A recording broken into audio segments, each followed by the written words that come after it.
আমরা যেটা দেখছি যে বিষয়টি সেটা হলো যে নির্বাচন কেন্দ্রিক ছাত্র দলের আসলে ওরকম কোনো বিষয় আমরা জাতীয় আমি আবার বলছি জাতীয় নির্বাচন কেন্দ্রিক ছাত্র দলের কোনো নির্দেশনা নেই এবং এই বিষয়ে আমাদের কোনো প্রস্তুতি নেই।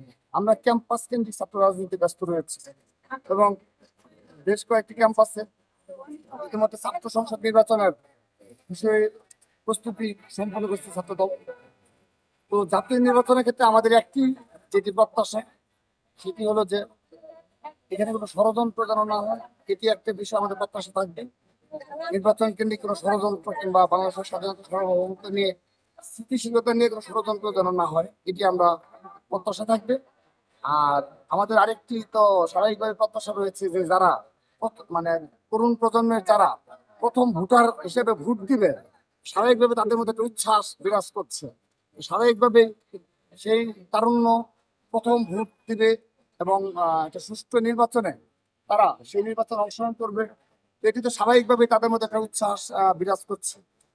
এটি আমাদের জাতীয় নির্বাচন নিয়ে কথা। আর এনসিপি বিষয়ে যারা বলছেন যে কক্সবাজারে গিয়েছিলেন কিন্তু কিন্তু অবশ্যই এগুলো সরাসরি ন্যাশনাল নিউজ হয়েছে এবং পুরো জাতীয় অবগত রয়েছে যে তারা কিন্তু দীর্ঘদিন যাবত জুলাই সনদ নিয়ে বারবার বলেছে যে জুলাই জুলাই সনদ যেন 5 আগস্টের আগে যেন হয়। তাদের এটা একটি বারবার তারা বক্তব্যে তারা বলেছে। তাদের এমন কি হলো যে জুলাই সনদ ঠিকই ঘোষিত হলো এবং সেখানে প্রধান উপদেষ্টা সহ ছাত্র প্রতিনিধি যারা উপদেষ্টা হিসেবে রয়েছে তারা সহ সবাই মিলে সেটি সাবলীল ভাবে জাতির সামনে পেশ করলেন। সেখানে তারা এই অনুপস্থিত এবং এই বিষয়ে তাদের স্পষ্ট কোনো বক্তব্য নেই, আজকে যদি সমসাময়িক করেছে। তো এটি আমি মনে করি জুলাই আগস্টের গণ অভ্যুত্থানের যে স্পিরিট রয়েছে সেই স্পিরিটের পরিপন্থী এবং তারা এটি হয়তোবা তারা কোন দৃষ্টিকোণ থেকে করেছে সেটি বলতে পারবো না। তারা কিন্তু জুলাই সনদ নিয়ে প্রতিটি তাদের সমাবেশে বক্তব্য রেখেছে জুলাই সনদ তারা চান এবং প্রেস এবং আপনারা অবগত রয়েছেন যে সর্বশেষ 3 আগস্ট শহীদ মিনারে যে তারা যে সমাবেশ করলো সেই সমাবেশের দাবিও কিন্তু জুলাই সনদ নিয়ে। সেই জুলাই সনদ ঠিকই ঘোষিত হলো তারা অনুপস্থিত। এটি খুবই রহস্যময় বিষয় এবং এটি আমার মনে হয় ছাত্র জনতা যারা গণ অভ্যুত্থানে অংশগ্রহণ করেছে তারা কেউ এটি ভালোভাবে তাদের নেয়নি। এটি তাদের রাজনৈতিক অদূরদর্শিতার প্রমাণ এবং এটি তাদের অবশ্যই দীর্ঘমেয়াদে এটি তাদের মানে আচ্ছা, আমাদের আনুষ্ঠানিক কোনো বক্তব্য নেই। আমরা গতকাল এই ছাত্র শিবির এবং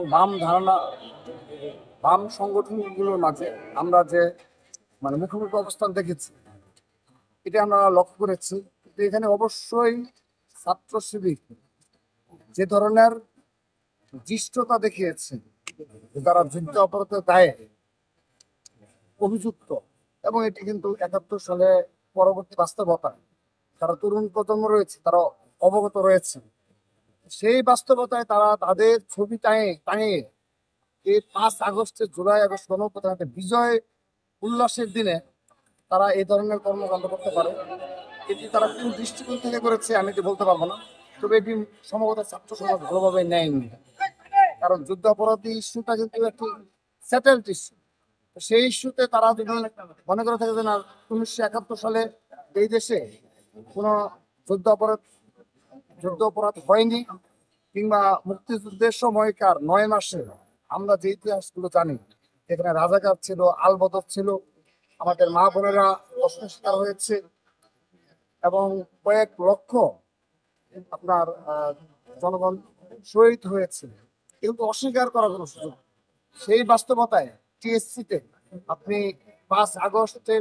জুলাই আগস্টে গণ অভ্যুত্থানের দিনে আপনি এই ধরনের একটি প্রদর্শনী আয়োজন করবেন এবং সেখানে ঈদের ছবি টাঙিয়ে পক্ষীকে বিতর্কিত করবেন, আমার মনে হয় এটি রাজনৈতিকভাবে তারা দূরদর্শিতা প্রমাণ দেয়নি।